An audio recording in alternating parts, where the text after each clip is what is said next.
First things first, respect to the research team for finding this hilarious movie. In the opening scene, a drunk woman is crying to a religious totem pole because she hasn't been touched by a man in a long time. She hits the pole's face, breaking a piece of wood that looks like a nose. Suddenly, lightning strikes, making the nose erect. Several naked men come out of the wood and grant her the wish all night long. Years later, the emperor of an eastern Korean region is telling the story to a councilman. The broken piece of the nose has been a valuable artifact ever since, but the emperor accidentally touches it seductively, triggering its power. A few minutes later, the councilman and the emperor limp out of the chamber. The emperor throws the nose into the streets, scared that it will be triggered again. Eventually, it is found by a woman who wonders what the nose is used for. All of a sudden, the village is surrounded by half-naked men who grab every adult they can to make love. They don't even spare the poor animals and leave the village a mess. When everything calms down, an old priest performs a ritual on the sacred nose. It is put into a wine bottle and buried deep into the ground. Everyone in the village promises to never talk about the incident again, and it is soon forgotten. We are introduced to a town in the northern region, where the women are the breadwinners of the family. They make all the important decisions while men are expected to take care of the babies and do household work. In this village, the primary responsibility of a man is to satisfy their wives every night for hours. For the same reason, all married men are constantly tired and cannot work outside of the house. Lucky buggers. One day, a group of thugs from another village are enjoying a meal at a local restaurant. They pick a fight with Bian, a guy in his 20s who sells rice cakes for a living. Initially, Bian keeps quiet, controlling his anger to the best of his abilities. But when the thugs cross a line, he single-handedly beats them all. A group of women watches him closely, discussing how lengthy his weapon must be. An older lady laughs at them for assuming such an absurd thing, because she knows Bian has no game inside his pants. As she tells them the story of how she found out, we're taken to a flashback. One night, Bian was selling rice cakes as usual when he came across a woman bathing out in the open. She called him into the tub and proceeded to undress him, but it turned out he had a straw-sized penis. The women laugh and start looking at Bian in a different light. He is known in his village for being impotent when it comes to certain matters. Bian cannot argue because he knows it is true.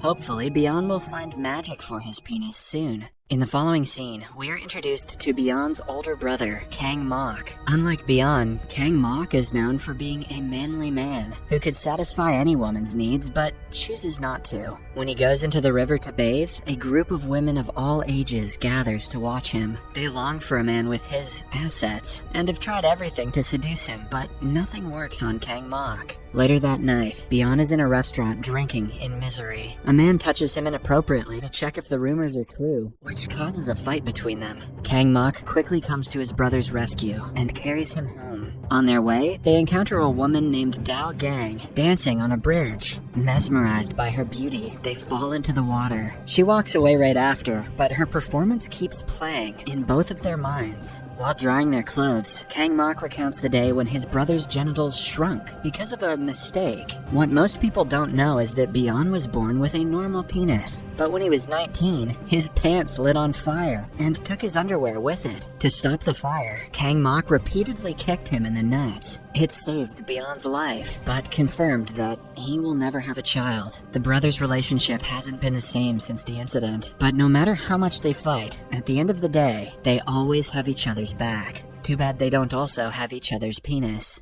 The next day, Bian overhears a bunch of guys talking about Dao Gang. She just moved to the village, but has managed to catch everyone's attention. Rumor has it that she bathes in the river every night at 8 p.m. The group decides to watch her later that day. Bian also joins them, and is made fun of since he can watch beautiful girls all day long, but cannot do anything about it. Soon, Dao Gang arrives and blows them away with her beauty. She accidentally loses her sandal in the water, and the men jump, hoping to be the one to help her. At last, she gets the sandal herself and walks away. The next morning, Dao Gang wakes up to a box of food outside her hut. She devours it, thankful to whoever put it there. Later that day, she catches Bian placing a similar box, this time with flowers, in front of the hut. Dao Gang decides to take an early swim today, and is spotted by another group of perverted men. They cannot get their eyes off her body, but are soon caught by their wives. Instead of talking to their husbands, the women attack Dao Gang for trying to seduce married men. Kang Mok, who is cutting wood nearby, sees this and runs to save her from the lunatics. After everything calms down, they make friends with each other and share a brief conversation.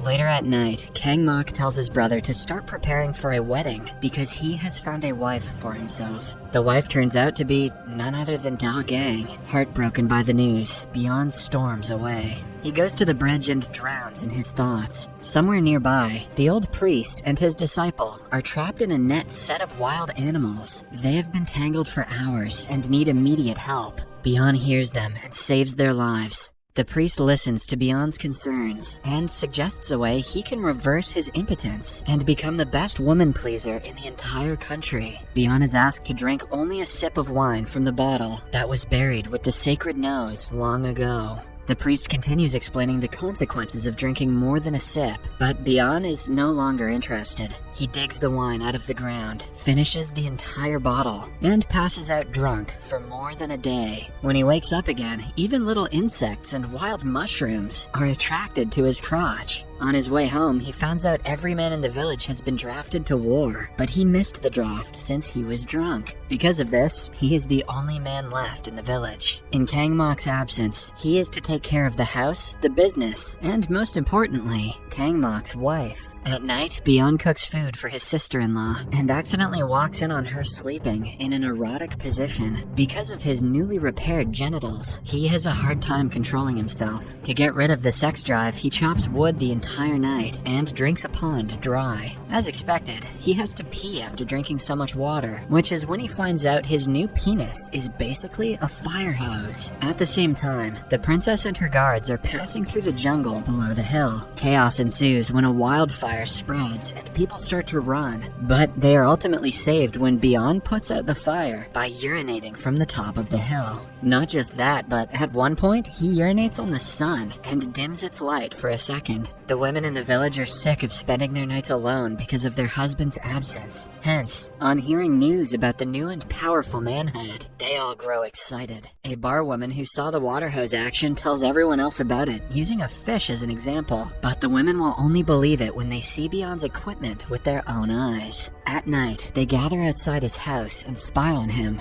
The man seems to be juggling a piece of cloth, but both his hands are by his sides, and his legs don't leave the ground. The group's suspicions are proven to be true when Beyond turns around, displaying himself in all his glory. The next time Beyond goes out to sell the rice cakes, he encounters several women trying to seduce him. Some are more subtle, while others flash him directly. Still, Beyond keeps his stance and controls himself.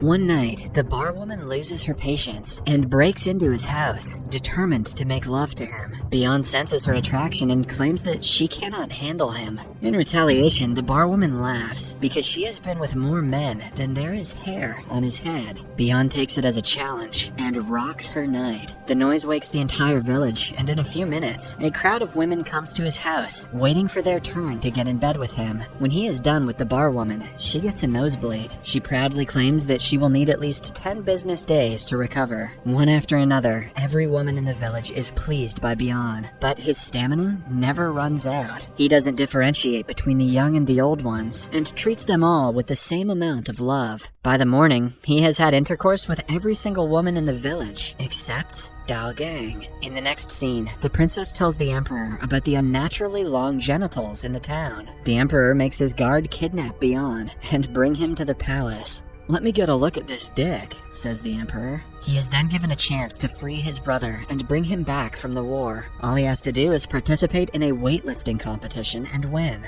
But the kick is that he cannot use his hands to carry the weight. Beyond accepts the challenge and goes against the champion of the lifting competition. Initially, he struggles because he isn't aroused. The princess realizes this and gives him a push by eating a banana seductively. After watching her, Beyond hoists several kilograms of weight and wins the competition. As promised, the soldiers go to the war zone to bring Kang Mok back, but they do not find him, which means he must have died. Depressed about his brother's death, Beyond refuses to talk to anyone, making the women thirsty for his love again. They try to catch his attention time and again, but nothing works. Simultaneously, the village is hit by the worst drought of the decade. The scarcity of water and food makes Dalgang sick. After a week of fighting the disease, she is on the verge of death. No doctor has a way to save her, but one day, Beyond calls a spiritual monk to his house. The man suggests that the only way to save Dalgang is for someone to make love to her. Since Kang Mok is dead, he thinks it won't be a problem for Beyond to take responsibility.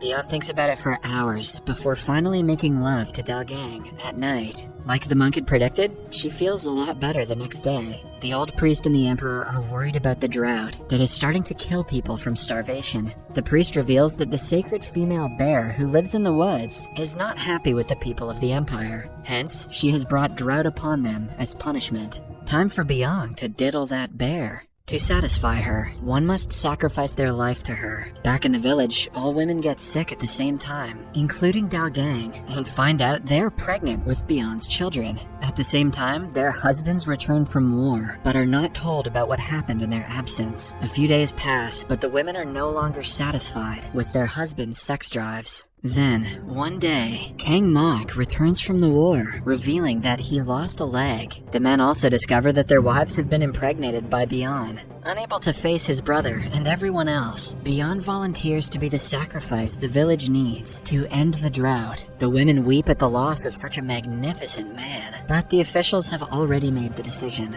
Beyond enters the cave with the bear and waits to be attacked.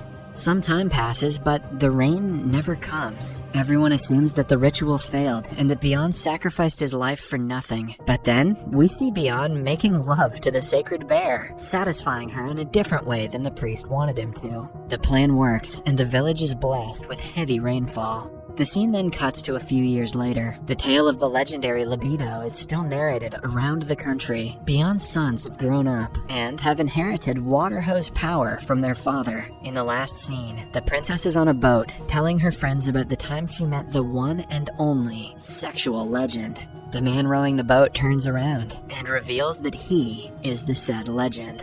That boat is gonna rock. Subscribe for more videos like this, turn on notifications, and leave a like to help the channel out. Thank you for watching.